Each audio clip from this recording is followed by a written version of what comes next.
السلام علیکم ورحمۃ اللہ۔ دوستو، آج 20 اکتوبر 2025 پیر کا دن ہے۔ اس وقت کی اہم رپورٹیں لے کر آپ تمام حضرات کے بیچ حاضر ہوا ہوں۔ تھمبنیل دیکھ کر آپ نے اندازہ لگا لیا ہوں گے کہ تھمبنیل کے اوپر ہر خبر کی الگ الگ لائن میں ہیڈنگ لگی ہوئی ہے۔ چلیے پہلی رپورٹ شروع کرتے ہیں۔ تبلیغی جماعت کی طرح ملک میں تعلیمی جماعت کی ضرورت۔ سینئر سیاستداں و صحافی شاہی صدیقی صاحب نے مولانا ارشد مدنی کے ذریعے تعلیمی اداروں کے قیام کے لیے جلد ہی تعلیمی کانفرنس منعقد کر کے روڈ میپ پیش کرنے کے اعلان کی حمایت کی۔ اپنی پوری ٹیم کے ساتھ ہر طرح کی مدد کی پیشکش۔ جمعیت علماء ہند کے صدر مولانا ارشد مدنی کے ذریعے تعلیمی اداروں کے لیے قیام کے لیے جلد ہی تعلیمی کانفرنس منعقد کر کے روڈ میپ پیش کرنے کے اعلان کی زبردست حمایت کرتے ہوئے اتحاد برائے تعلیمی معاشی ترقی کے شریک بانی سینئر سیاستداں و صحافی شاہی صدیقی نے اس میں ہر ممکن مدد دینے کی پیشکش کی۔ انہوں نے زور دیا کہ جس طرح تبلیغی جماعت کی تحریک کے ذریعے گاؤں گاؤں گھوم کر دین کی بنیادی تعلیم اور لوگوں کو نماز اور عبادات کی طرف متوجہ کیا گیا، اسی طرح علماء کرام تعلیمی جماعت بھی شروع کرے۔ وہ گاؤں گاؤں اور گھر گھر گھوم کر تعلیم کا پیغام عام کر کے ملت کے بچوں کی تعلیم کی فکر کرے۔ انہوں نے کہا کہ صرف لڑکیوں کے لیے علیحدہ تعلیمی ادارے کی نہیں بلکہ لڑکوں کے لیے بھی ایسے معیاری تعلیمی اداروں کی ضرورت ہے جس سے وہ نہ صرف روزگار کے قابل ہو سکے بلکہ قوم و ملت کی ترقی میں بھی نمایاں کردار ادا کر سکے۔ شاہی صدیقی صاحب نے کہا کہ تعلیم واحد ذریعہ ہے جس کے ذریعے مسلمان اس ملک کے اندر اپنے سبھی مسائل سے باہر نکل سکتے ہیں۔ سینئر صحافی نے کہا کہ جمعیت علماء ہند کے صدر مولانا ارشد مدنی کا یہ اعلان انتہائی اہم اور بروقت ہے۔ جب تک ہم تعلیم کو مشن بنا کر آگے نہیں بڑھیں گے نہ تو ہمارے مسائل حل ہوں گے اور نہ ہی ہم سیاسی اور سماجی طور پر بااختیار بن سکیں گے۔ انہوں نے اپیل کی کہ قوم و ملت کے مخیر حضرات اور مسلمانوں کا نوجوان اور تعلیم یافتہ طبقہ جمعیت علماء ہند کے اس مشن کے ساتھ وابستہ ہو کر لبیک کہے اور ہر طرح کی مدد فراہم کرے۔ انہوں نے کہا کہ جس کے پاس دولت اور زمین ہے وہ تعلیمی اداروں کے لیے دل کھول کر اپنی دولت اور زمین فراہم کرے۔ جس کے پاس تعلیم کے میدان میں دیگر تجربہ اور مہارت ہے وہ بھی آگے آئے۔ غرض تعلیم کے مشن کو عام کرنے کے لیے دامے در میں قدم سخنے ہر مسلمان اس میں شرکت کرے اور حصہ لے۔ انہوں نے کہا کہ تعلیمی ادارے ایسے پھلدار درختوں کی طرح ہیں جنہیں اگر ہم آج لگائیں گے تو اس سے آنے والی ہماری نسلیں فیضیاب ہوگی۔ شاہی صدیقی صاحب نے کہا کہ سر سید احمد خان نے تعلیم کو مشن بنا کر علی گڑھ مسلم یونیورسٹی قائم کی جس سے گزشتہ تقریباً 150 سال سے ملت فیضیاب ہو رہی ہے۔ اگر ان کے پاس تعلیم کا یہ وژن نہ ہوتا تو مسلمان ہندوستان میں آج مزید پریشانی کے عالم میں ہوتے۔ انہوں نے مزید کہا کہ ہمارے علماء کرام کی جنگ آزادی سے لے کر ملک کے تعمیر نو تک بے شمار خدمات ہیں۔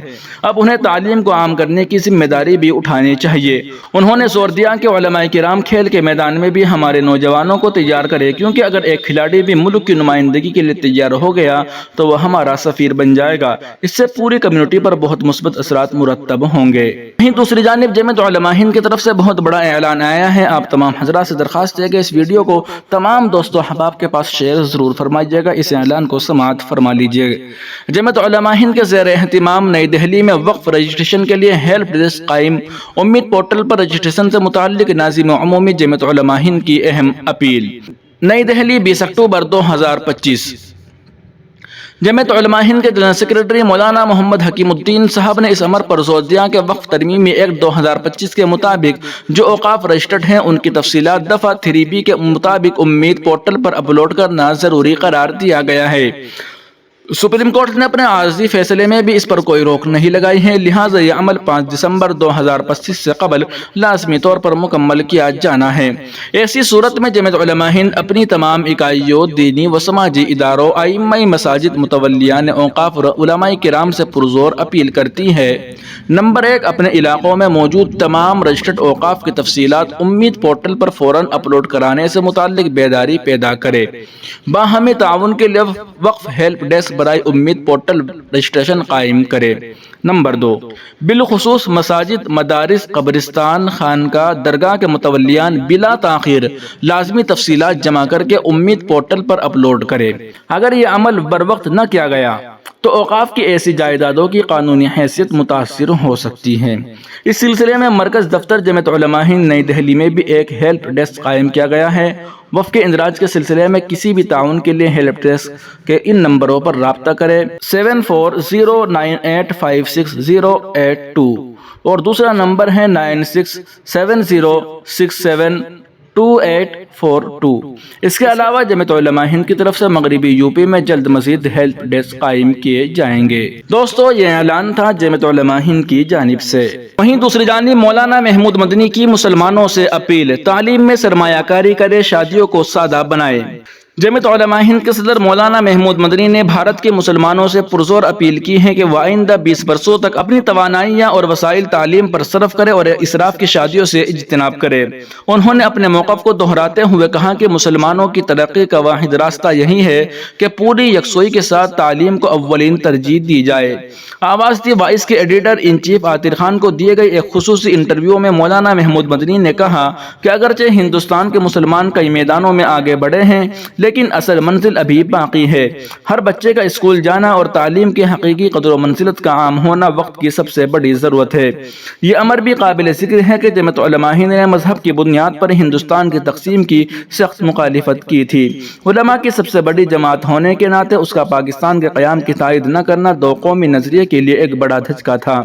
مولانا محمود مدنی نے اس وقت کے پاکستان کے صدر پرویز مشرف کے دورہ ہند کے موقع پر ان سے یہ سوال بھی اٹھایا تھا کہ پاکستان کیوں بار بار بھارت کے مسلمانوں کے مسائل کو موضوع بناتا ہے۔ انہوں نے دو ٹوک انداز میں کہا تھا کہ یہاں کے مسلمان اپنے مسائل کو ہندوستانی دستور کے تحت حل کرنے کی صلاحیت رکھتے ہیں جو انہیں مساوی حقوق عطا کرتا ہے۔ انٹرویو کے دوران مولانا مدنی صاحب نے کہا کہ اگر ہم آگے بڑھے ہیں تو اس میں ہمارے ملک کا نمایاں کردار ہے۔ یہ ترقی ہمارے برادران وطن کے تعاون کے بغیر ممکن نہ تھی۔ آج جو مقام ہمیں حاصل ہے وہ ان کے تعاون ہی کی بدولت ہے، لیکن اب بھی ہمیں مزید مدد اور حوصلہ افزائی کی ضرورت ہے کیونکہ ہم ابھی اس منزل تک نہیں پہنچ سکے جہاں ہمیں ہونا چاہیے تھا۔ بھارت کے مسلمانوں کی موجودہ حالت پر روشنی ڈالتے ہوئے مولانا محمود مدنی صاحب نے کہا کہ مسلمانوں کا حصہ ملک کی تعمیر میں بھی ہے اور ملک کا حصہ مسلمانوں کی ترقی میں بھی۔ اگر مسلمانوں نے اپنے لیے کچھ کمایا ہے تو ملک کی خدمت بھی کی ہے۔ آزادی کے بعد جب بھی قربانی کی ضرورت پیش آئی تو مسلمان کسی سے پیچھے نہیں رہے بلکہ اپنی جان و مال کی قربانیاں پیش کی۔ انہوں نے عام ہندوستانیوں بالخصوص ہندو بھائیوں کی تعریف کی کہ انہوں نے حالیہ پہلگام دہشت گردی کے واقعے کے باوجود اتحاد و یکجہتی کو قائم رکھا اور دہشت گردوں کی سازش کو ناکام بنایا جو مذہب کی بنیاد پر قتل و غارت پھیلانا چاہتے تھے۔ مولانا محمود مدنی نے یاد دلایا کہ آزادی کے بعد 99% تعلیم یافتہ اور کامیاب مسلمان پاکستان ہجرت کر گئے تھے جبکہ ہندوستان میں کم تعلیم یافتہ طبقہ رہ گیا تھا۔ پاکستان میں تعلیم یافتہ مسلمانوں کی تعداد کئی گنا بڑھ گئی لیکن آج ان کا حال کہاں ہے اور ہندوستانی مسلمان کہاں ہیں؟ تاہم انہوں نے اعتراف کیا کہ ملک کے اندر مسلمانوں کو مختلف مسائل کا سامنا ہے۔ انہوں نے وضاحت کی کہ جمعیت علماء ہند محض مسلمانوں کی ہی نہیں بلکہ پورے ملک کی تنظیم ہے۔